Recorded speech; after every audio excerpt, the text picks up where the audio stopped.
देवी संज्ञा हमेशा वट पूजा में देर से क्यों आती हैं? हमें तो पता है कि देवी संज्ञा को वट की पूजा में कोई विश्वास ही नहीं है। ऐसा क्यों? हम सब ये पूजा अपने पति की लंबी आयु और उनकी खुशी के लिए करती हैं। और ये पूजा तभी सफल हो सकती है जब पूजा के बाद पत्नी अपने पति का मुख देखे। पर देवी संज्ञा तो अपने पति का मुख ही नहीं देख पाती। बहुत अभागिन है देवी संज्ञा। भला ऐसी पत्नी का क्या जीवन जो अपने पति का मुख ही न देख सके। मैं तो कभी भी अपने मंगल देव का मुख देखे बिना रह ही नहीं सकती। मैं तो अग्निदेव का मुख देखे बिना रह नहीं सकती।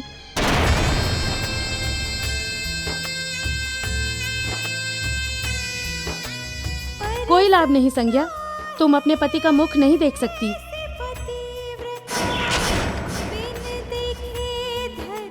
तुम्हें तो जीवन भर सूर्य देव का मुख देखने को ही नहीं मिलेगा। लगता है पूर्व जन्म में देवी संज्ञा ने बहुत ही बुरे कर्म किए होंगे, उसी का फल उन्हें इस जन्म में भुगतना पड़ रहा है।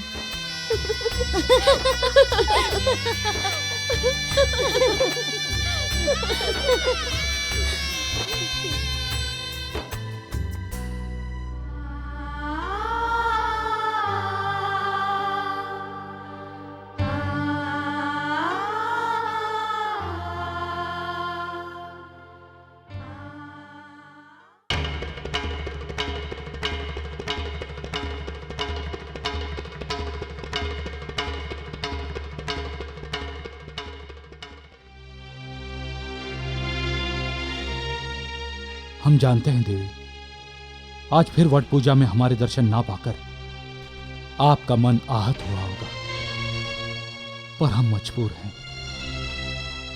हम कुछ नहीं कर सकते, कुछ नहीं। सूर्यदेव, आप बड़े भाग्यशाली हैं। आप और देवी संध्या 3 संतानों के माता पिता बनने वाले हैं। हाँ ब्रह्म ऋषि, पिता बनने का अपना ही सुख होता है, लेकिन एक दुख हमारे मन में बैठ गया है, जिसका हमें कोई उपाय नहीं दिखाई देता। आप किस दुख की बात कर रहे हैं देव? हम देवी संज्ञा के दुख की बात कर रहे हैं। उन्होंने हर तरह से हमारी सेवा की और हम आज तक उनके लिए कुछ नहीं कर पाए, उनकी एक इच्छा भी पूरी नहीं कर पाए। ऐसी क्या इच्छा है देवी की जो तीनों लोगों को प्रकाशित करने वाले सूर्य देव भी पूरी नहीं कर पाए? हमारा मुख देखने की उनकी इच्छा। आप ही बताइए मुनिवर, उस स्त्री पर क्या बीतती होगी जिसे अपना सारा जीवन अपने पति का मुख देखे बिना ही रहना पड़े। हमारे पास उनका दुख दूर करने का कोई उपाय नहीं। हम क्या करें मुनिवर, क्या करें? नारायण नारायण।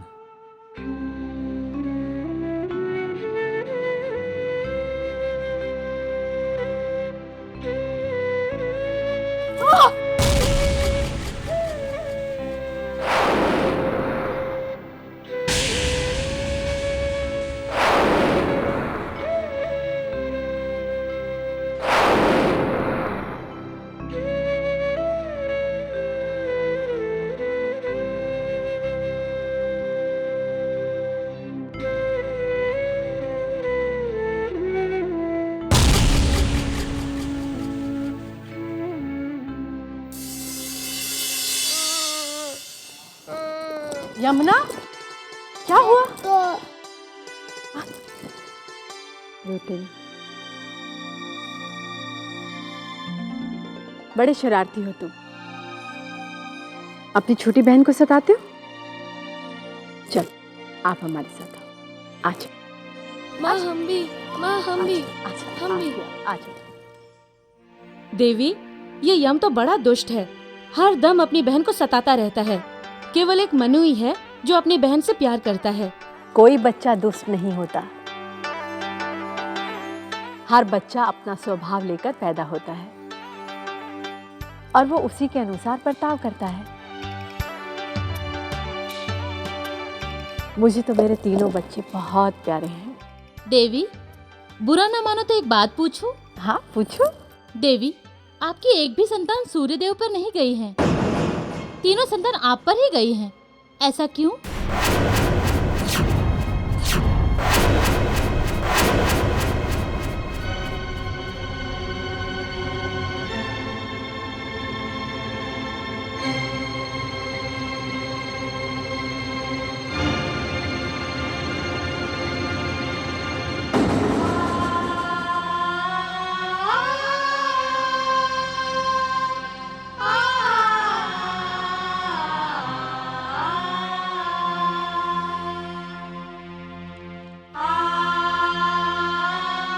हमारी संतान सूर्यदेव जैसी कैसे हो सकती?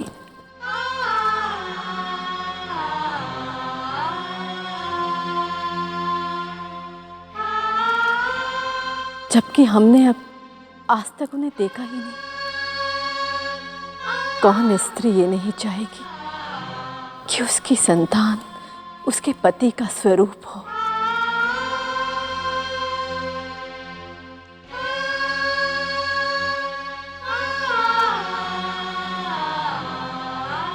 लेकिन हम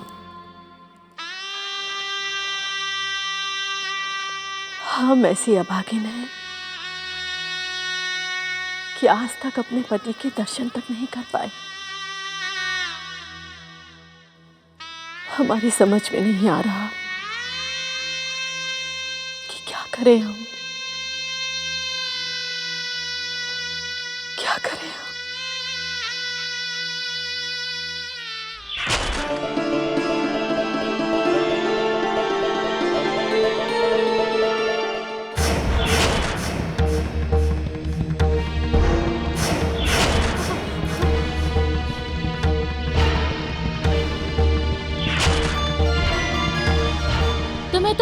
जीवन सूर्यदेव देखने को नहीं मिलेगा। लगता है पूर्व जन्म में देवी संज्ञा ने बहुत ही बुरे कर्म किए होंगे। इसी कारण इस जन्म में उन्हें सारे कर्मों का फल भुगतना पड़ रहा है। यही विधि का विधान है कि आप सारा जीवन अपने पति का मुक्ति के बिना ही रहना, अपने पति का मुक्ति के बिना ही रहना, अपने पति का मुक्ति के बिना ही रहना।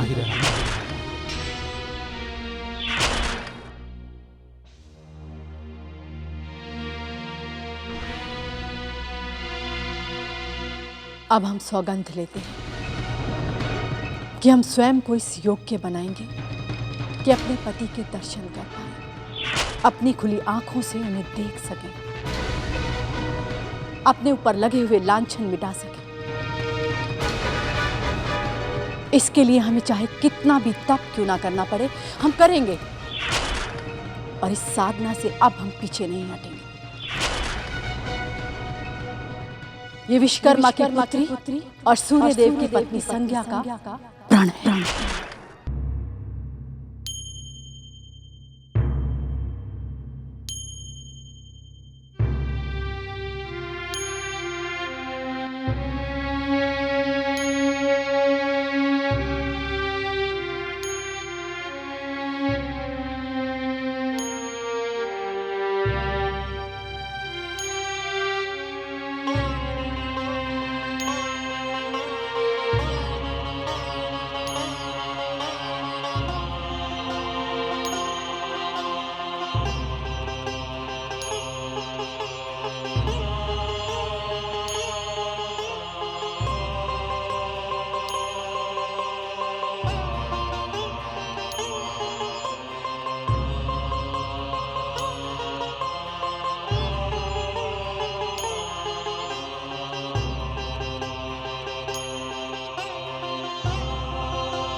जल देवी का आपको प्रणाम देवी संज्ञा। बोलिए, मैं आपके लिए क्या कर सकती हूँ? जल देवी, हम अपनी छाया को जीवित करना चाहते हैं। हम अपनी छाया को जीवित करना चाहते हैं। ये आप क्या कह रही हैं देवी? ऐसा करना तो सृष्टि के नियमों को तोड़ना होगा। ऐसा मत कीजिए। अब चाहे सृष्टि का नियम टूटे या विधि का विधान, पर हमें अपनी छाया जीवित चाहिए। एक बार फिर सोच लो देवी संज्ञा, हम सब से मिलकर ही सृष्टि का निर्माण हुआ है। अगर हम ही नियमों को तोड़ेंगे तो साधारण प्राणी को हम कैसे रोक पाएंगे? वो हम नहीं जानते। ये हमारा आदेश है, आपको हमारी छाया जीवित करनी ही होगी। जैसी आपकी इच्छा देवी, पर छाया को जीवित करने के लिए मुझे आपकी आदि शक्ति चाहिए।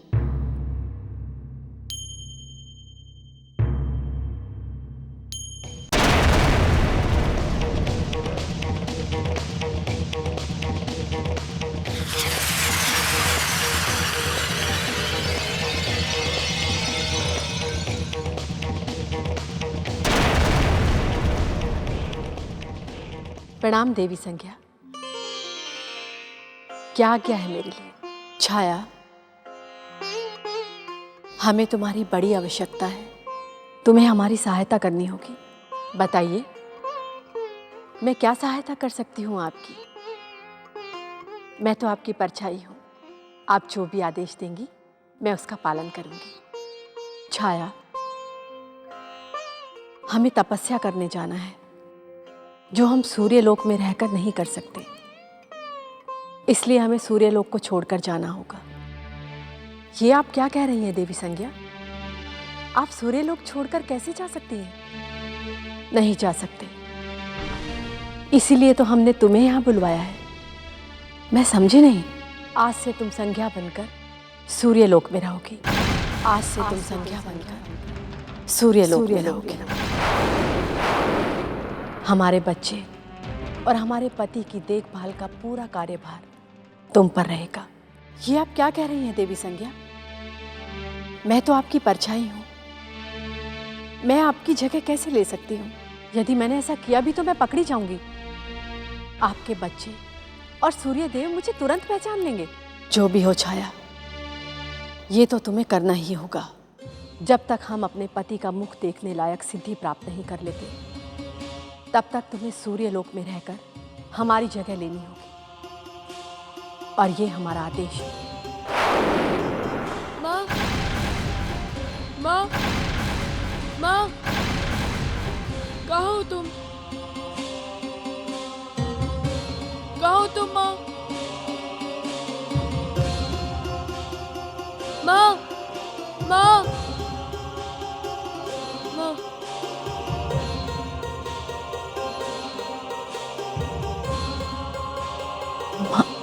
माँ, तुम यहाँ क्या कर रही हो? हमने तुम्हें सारे महल में ढूंढ लिया और तुम यहाँ हो?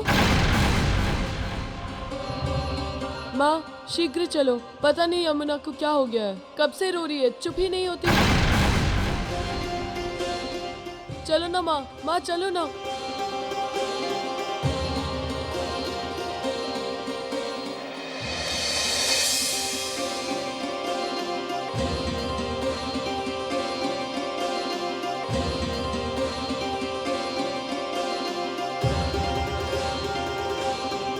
चलो ना माँ, माँ शीघ्र चलो ना। यमुना को चलकर देखो ना।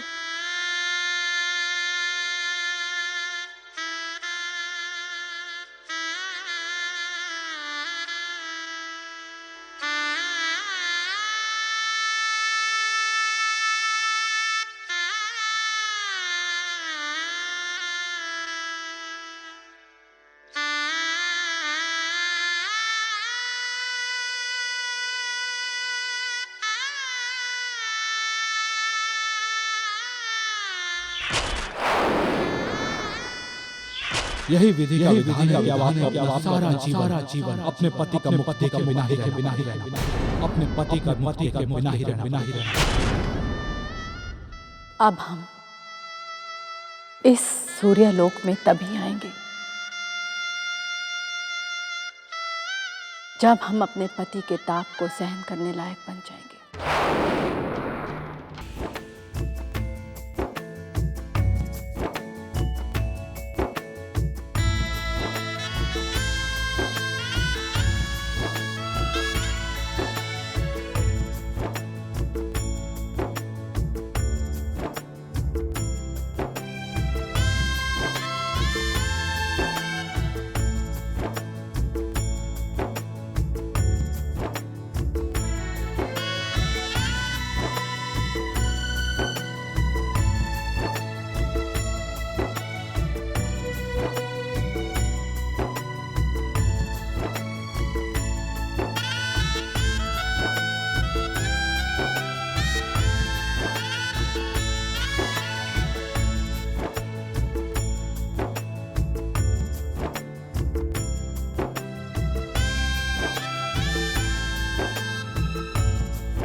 हम जानते हैं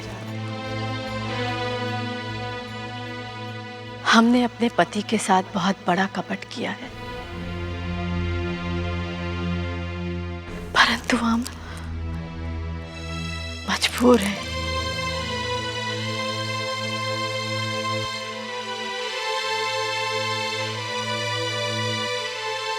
अब हम अपने प्रण से पीछे नहीं हटेंगे। अब या तो हम अपना पत्नी धर्म निभाने के लिए योग्य हो जाएंगे, या फिर अपने धर्म की खोज में अपने प्राणों की आहुति दे देंगे।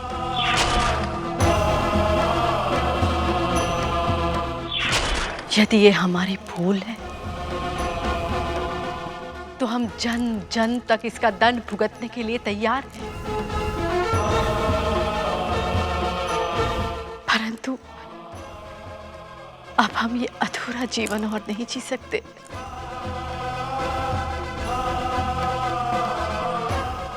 नहीं जी सकते अधूरा जीवन।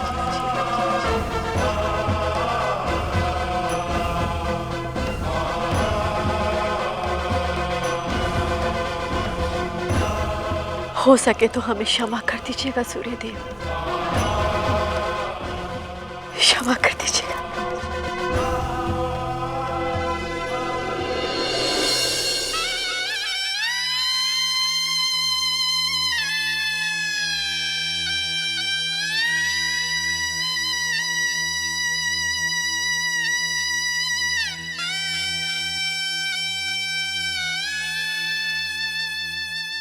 माँ कहाँ चली गई थी आप? माँ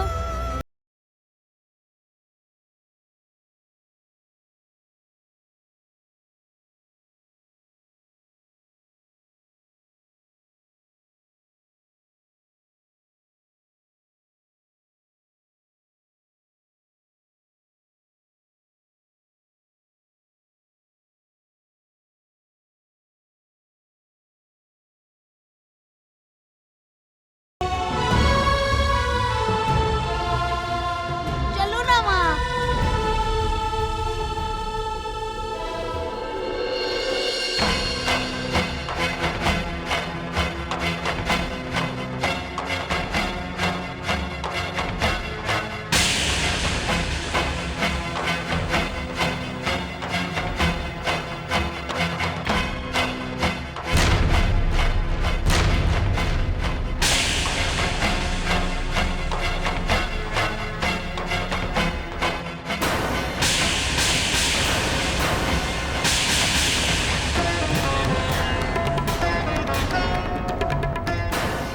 क्या बात है देव, आपने हमें तिलक करने से क्यों रोक दिया? कौन है आप देवी?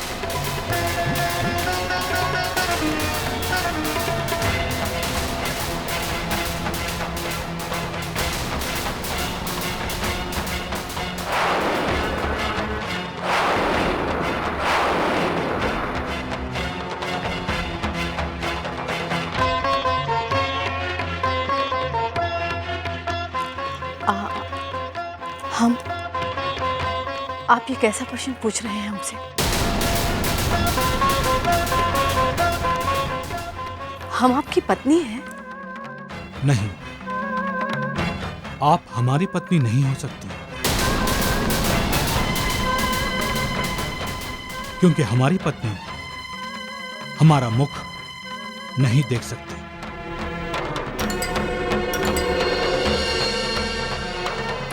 और आप तो हमारा मुख भी देख रही हैं और हमारी आंखों में आंखें डालकर हमसे बात भी कर रही हैं। कौन है आप देवी? हम कोई और नहीं, आपकी पत्नी ही है देव। यदि आप हमारी पत्नी हैं तो आप हमारा मुख कैसे देख पा रही हैं? देव, हम बरसों से आपका मुख देखने के लिए अपने इष्ट देव की आराधना कर रहे थे। उन्होंने हमें आपका मुख देखने का वरदान दे दिया है, इसलिए हम अपनी खुली आंखों से आपके दर्शन कर पा रहे हैं। देवी, आज हम बहुत प्रसन्न हैं। आज आपने हमारे मन से बहुत बड़ा बोझ उतार दिया।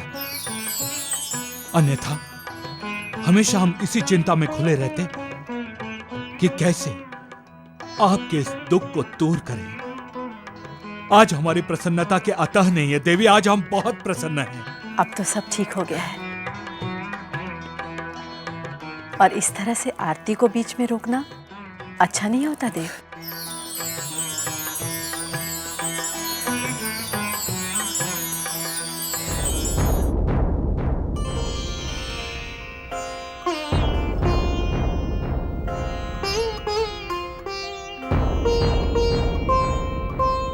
माँ, तुम यमुना को अधिक प्रेम करती हो और हर दिन उसे अपने हाथों से खाना खिलाती हो।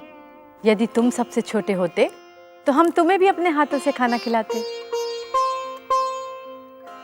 लो माँ, अब मैं हो गया यमुना से भी छोटा, अब खिलाओ। माँ, माँ, ये देखिए, हमने अपने हाथों से आपकी तस्वीर बनाई है। माँ, ये आप हैं और ये आपकी छाया।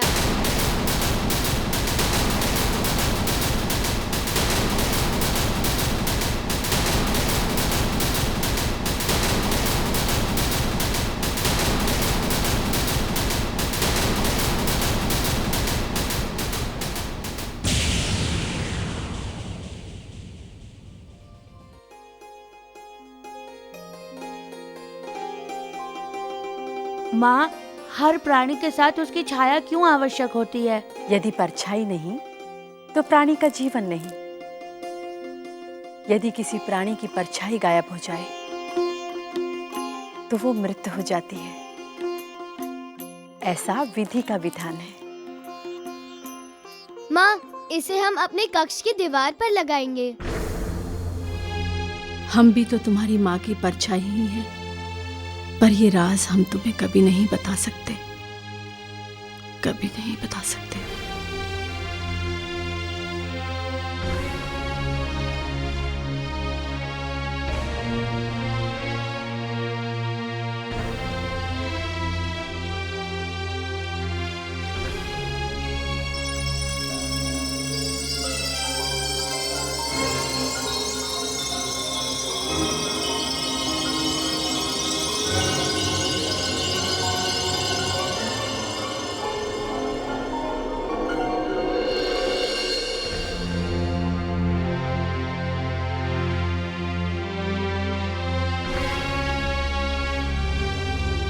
आइए, आज इधर कैसे आना हुआ?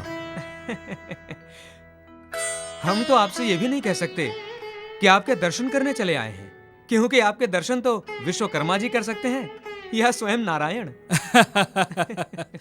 विराजिए।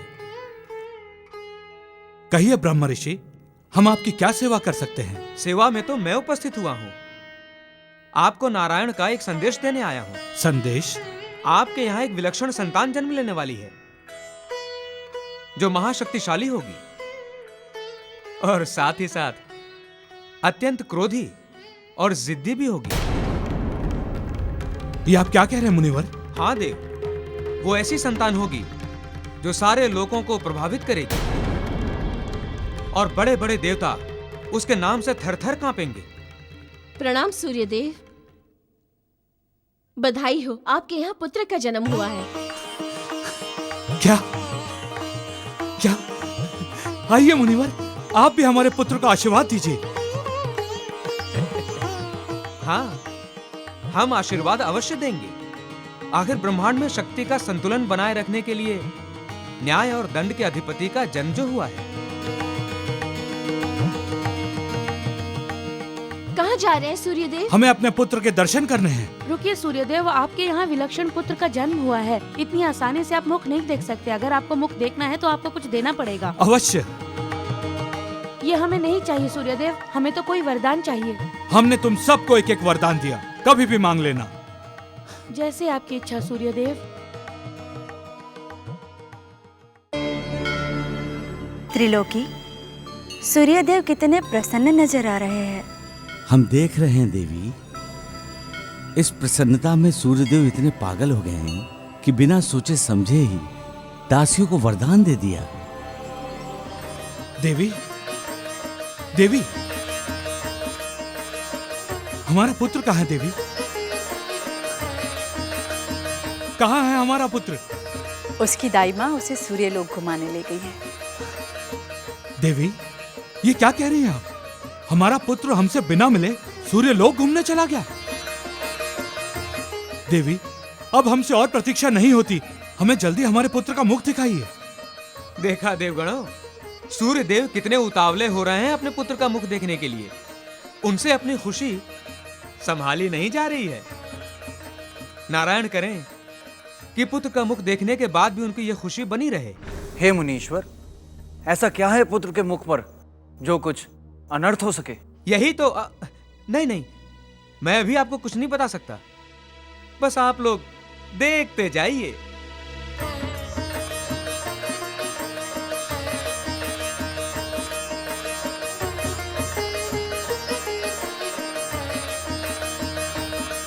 देवी, अब हमसे और प्रतीक्षा नहीं होती,